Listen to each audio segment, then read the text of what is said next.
Nous étions maintenant au dernier trimestre de l'année 1975. Sandrine avait rejoint la section sport-études voile au collège Eugène Fromentin. Les débuts avaient été un peu difficiles.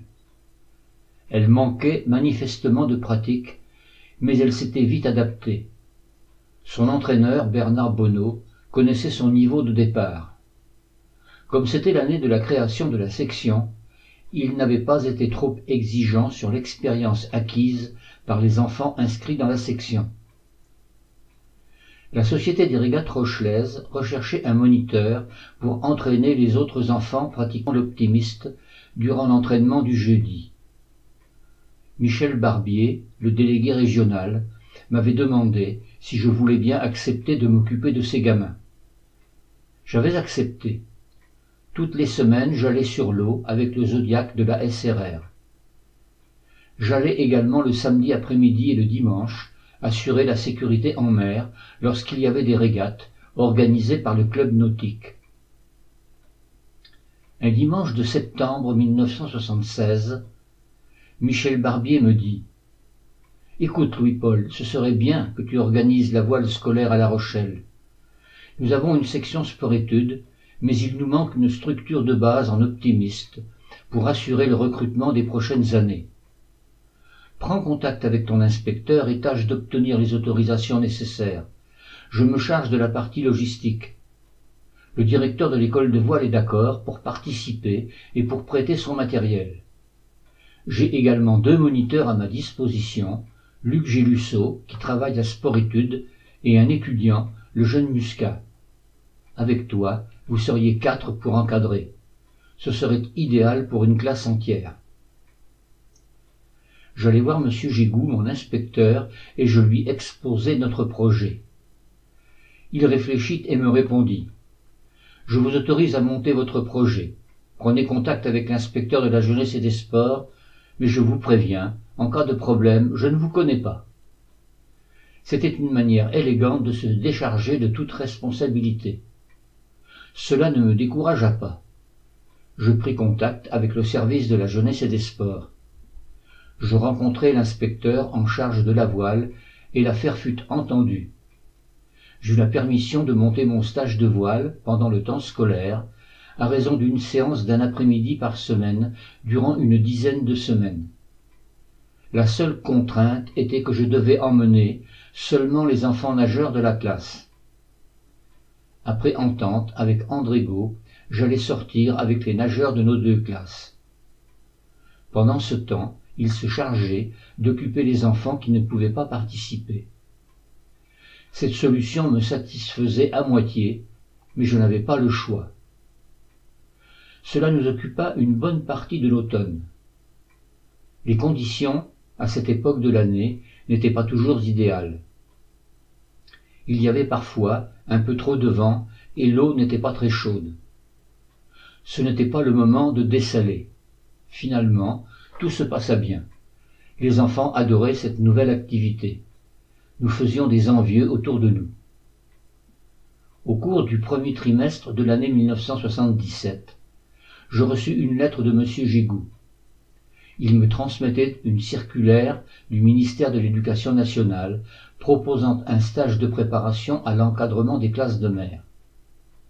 Ce stage était organisé par l'inspection académique de Quimper au centre nautique de Douarnenez du 2 au 10 mai de l'année en cours. M. Gégou, dans sa lettre, m'invitait à m'inscrire à ce stage. Cela n'avait pas vraiment de rapport avec ma pratique de voile scolaire. Toutefois, il m'était difficile de refuser d'y participer. L'ordre que j'avais reçu était clair. Je fis donc acte de candidature et j'y participai.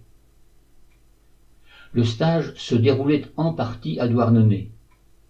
Nous fûmes envoyés durant 3 jours en observation dans des centres qui recevaient des classes de petits Parisiens. Avec 4 autres participants à ce stage, je fus dirigé vers un centre à Plouganou, dans la région de Carantec. Là, je fus surpris de voir des classes entières participer aux activités, même aux activités de voile sur optimiste. Je posai la question : Comment obtenez-vous l'autorisation pour faire participer des enfants non nageurs aux activités nautiques?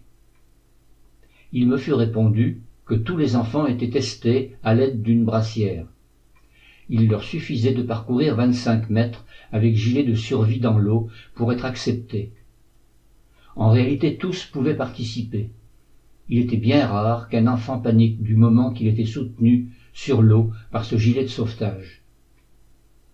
À notre retour au centre de Douarnenez, je fis à nouveau état de mon observation. On me remit la circulaire ministérielle citant les conditions à remplir pour l'organisation de tels séjours. De retour à La Rochelle, j'étais bien décidé à imposer les directives nationales.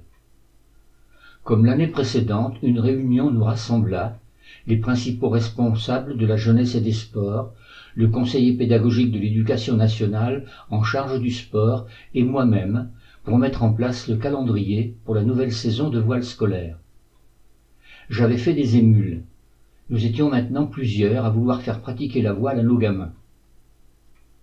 Au cours de la réunion, je demandai la parole et je fis la remarque qu'au niveau national, les classes entières participaient aux activités nautiques, nageurs et non nageurs.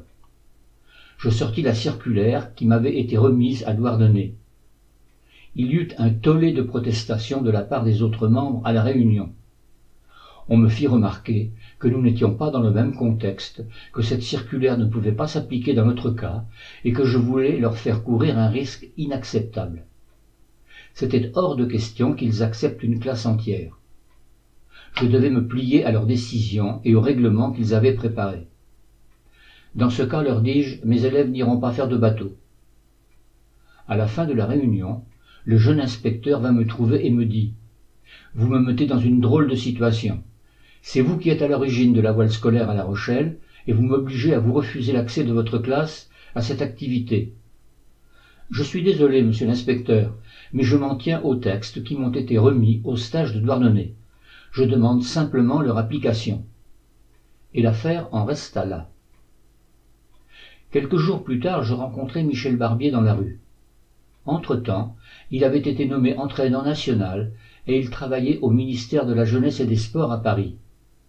« Alors Louis-Paul, et cette voile scolaire, comment ça va ?»« Mal, lui répondis-je. Et je lui racontai, dans le détail, mon stage à Douarnenez, les directives ministérielles et le refus des membres de la Jeunesse et des Sports de la Charente-Maritime de les appliquer. Ils avaient écrit leur propre règlement et j'étais exclu de leur programmation. « Quoi ?» me dit-il. « Attends, je monte à Paris dans la semaine, je vais m'en occuper, ils vont entendre parler du pays. » Le retour ne se fit pas attendre. Une quinzaine de jours plus tard, j'étais à nouveau convoqué pour une réunion de préparation de la saison. J'y assistai. Là, les mines des participants étaient défaites. J'appris qu'ils avaient reçu des instructions du ministère. Ils avaient dû sûrement se faire taper sur les doigts. Les directives nationales allaient être appliquées. Une épreuve de natation avec brassière de sauvetage allait être organisée pour tous les participants, nageurs et non-nageurs. Ma classe était à nouveau intégrée dans le planning de l'année à venir. Je ne sais pas ce qu'ils avaient pensé de ce retour de bâton. Peut-être ont-ils cru que j'avais le bras long. Je ne m'étais pas fait que des amis dans cette histoire. Mais je m'en moquais. J'avais obtenu satisfaction et je pus, dans les années qui suivirent, emmener chaque année tous mes élèves faire du bateau. Lorsque le nouveau centre nautique fut créé, au port des Minimes, je pus même participer à l'encadrement des sorties en mer, comme lors de la première année du lancement de la voile scolaire. Au bout de la 10e année, une manifestation eut lieu pour fêter sa création.